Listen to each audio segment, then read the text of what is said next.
All right. So, the OKC Thunder won game one. I actually watched the whole game this time finally. Although after OKC started to go on a run, in the third quarter with 5 minutes left after they tied it at 60, and Minnesota took a timeout. I kind of already knew it was going to pick up. Um, but what I did not expect was it to be a 26 point blowout. Holy shit. They won their ass in the third and fourth quarter, but I'm gonna just start off by giving my flowers to Chet Holmgren. He played all right in the first three quarters, and then in the fourth quarter he really stepped it up. He made some clutch baskets. He was playing great defense.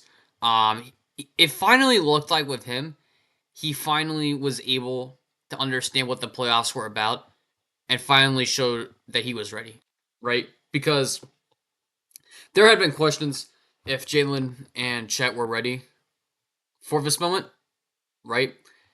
And if SGA had to do all the heavy lifting.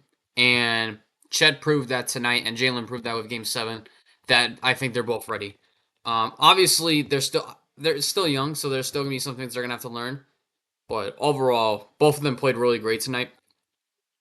Hardenstein played great tonight. Lou Dort played his role just fine.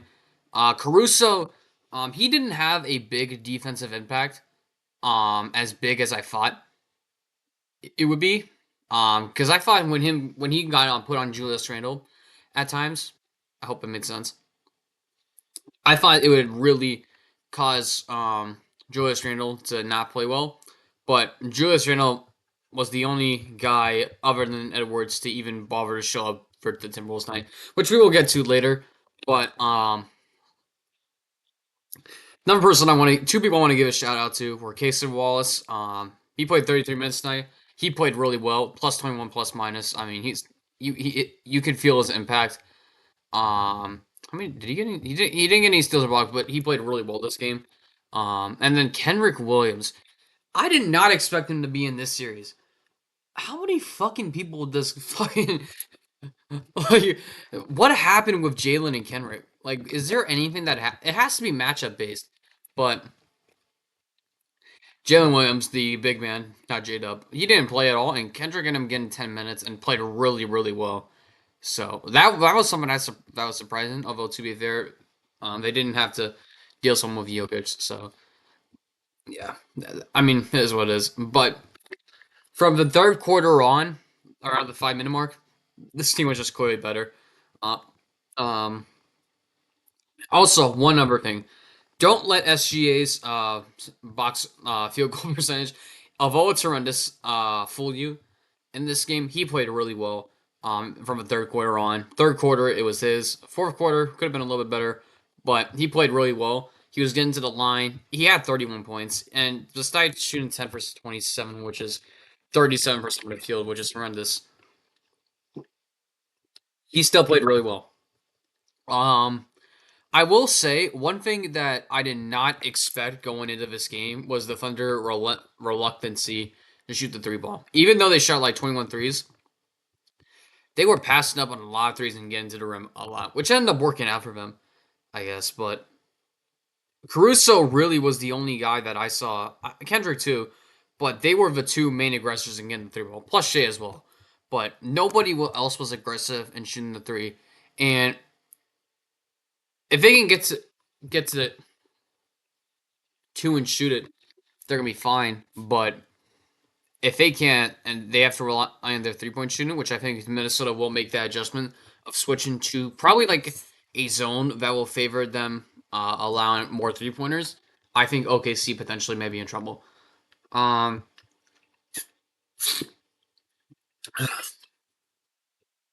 what's what else? Oh yeah, we gotta go to Minnesota. So for Minnesota, other than Julius Randle, no one else showed up tonight.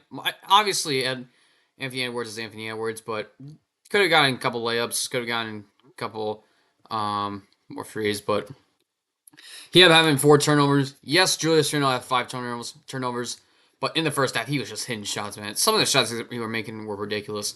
I'm surprised he didn't get the ball more. I'm surprised they didn't allow him to shoot the three ball more. But is what it is. Jaden McDaniels had three turnovers. Nash Reed had three turnovers. He only had like 4 points the entire night. He just could not shoot to save his life. Dante also couldn't shoot to save his life. He could not make anything.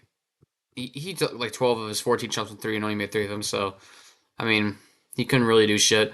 Nikhil Alexander Walker, 3 for 11, 2 for 9. I mean, again, they could not make shots. OKC's defense is not only so pressure heavy because of everything they can do that they can basically force the Timberwolves into stupid turnovers. They just fucking locked them down. Honestly, other than Randall, they locked down everybody else. And if you watch the game, you could tell that they were just completely fucked defensively, not offensively for Minnesota. They just could not buy a bucket tonight. Yeah, free throws. I'm not gonna worry about that because fucking Gobert missed to him. But yeah, Conley did have a good stretch in the third quarter where he was getting a bit of offense for the Timberwolves. But other than that, there was really just no one else noticeable that was making shots. So there's gonna have to be some adjustments made for game two. I wonder, is there any other notes I have other than them getting into foul trouble early? Oh yeah, Gobert got into foul trouble early. He's still in the end up with two fouls. Jay McDaniels fouled out, by the way. I should probably put it out, but I wonder if Rudy Gobert fouling them up, fouling early with two fouls messed up their rhythm. Because after those two fouls, OKC went on a mini run, not like enough to take over the lead in the first quarter, but I do wonder if it did cause them to get out of their groove a bit.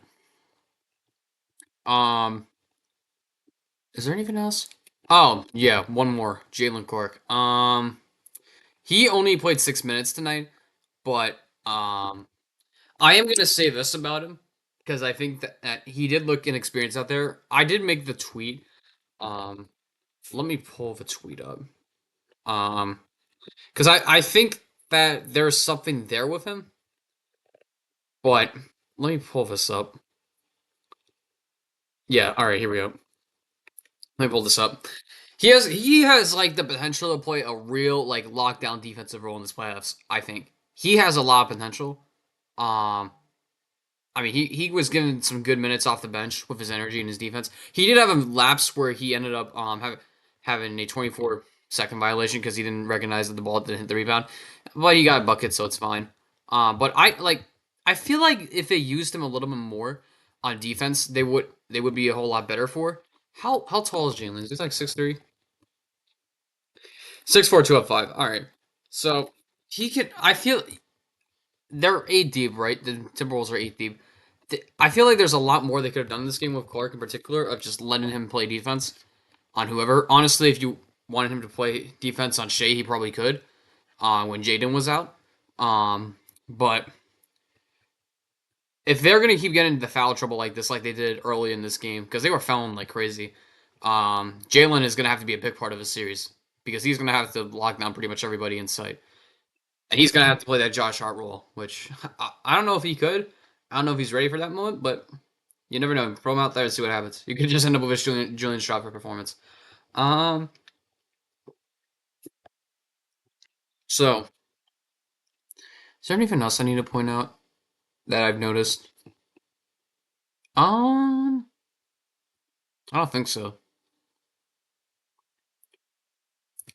I don't think so, really, to be honest. I don't think there's anything I need to point out in particular. There's just nothing I feel like for me to say, and that's just not because it's not just because I didn't take notes. Like, let me see if there's anything else on my notes.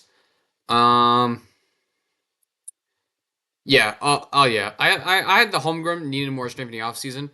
I do think that if Randall keeps getting put on homegrown, they're gonna bully him throughout this postseason. Because I'm sorry, homegrown needs to put on strength, man. He is a weak, and I'm not saying that because saying that just to say that. Like, if you saw what was going on, he was getting bullied at times in the paint, and if honestly, if the Timberwolves really wanted to, they could probably just set up Randall or Edwards or Reed and just send them right through Holmgren to get him into foul trouble because the guy has no strength. Like, yes, he is a good shot blocker. Like, don't get me wrong, But he's like two. Is he 220 or is he? Is he still like a lanky ass motherfucker? No, he's 208. Oh Jesus. Um.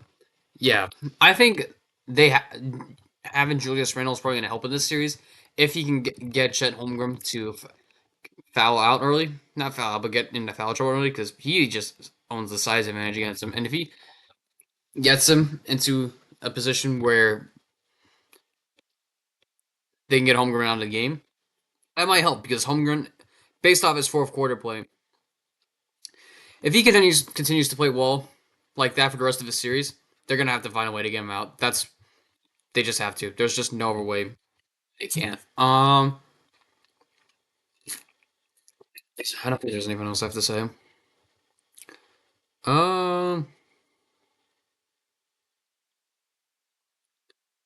yeah, there's nothing else. Just the Thunder just ran away after the third quarter just by playing great defense.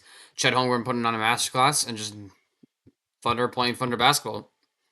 They finally this all yeah one other thing. Excuse me. This looked like the first time all postseason where they looked like a cohesive team in clutch time and won the game. That was one of my takeaways from this. Like really one of my big takeaways. This felt like them finally understanding how to play like they normally do, but in a postseason environment. You know what I mean? Like this postseason is has turned into a big growing up experience for them, and they're doing it really fast. Like the difference between the first half of Game Seven and then the back half of Game One, I think probably not probably, but definitely shows that I think they're getting to the point where the age factor just doesn't really matter with them, to be honest with you, and that they're going to be good for a long time. Like, I don't think they're going to make any major moves over than cutting costs this offseason, but I think Holmgren and Williams, if they continue to play at this level, the Thunder are going to be the team to beat because, I mean, they're just fucking nasty. I mean, fucking, I, I don't know what role, I don't know what role not role but like what number in the rotation Alex Caruso plays. It's probably seven because Wallace is the clear sixth man. But just god damn, this team is so fucking loaded. Hell, they're getting minutes from not Kenrich Williams and getting fucking 8 points on 3 for 3 shit, man. That's just insane. But yeah. So I think that's all I have. I think. Oh yeah, Florida to beat Carolina. It's 5-2 in Game One of the Eastern Conference Finals. I'm talking NHL, by the way. This is just some rambling on. But I think tomorrow is Knicks Pacers, if I'm correct. If I'm correct, it's Knicks Pacers Game One. So, yes, it is Knicks Pacers Game One. I will see you guys um tomorrow. Actually, you know what? Do I give my series prediction? You know what? This is. You know what? Do I go for Knicks in seven and just put in one of those Nick fan clip montages, or do I just go for the Pacers? You know what? Ooh, not nah. I don't really care about that, to be honest with you. I don't really care about the fact that they're home record and regular season, away record and regular season. To be honest with you,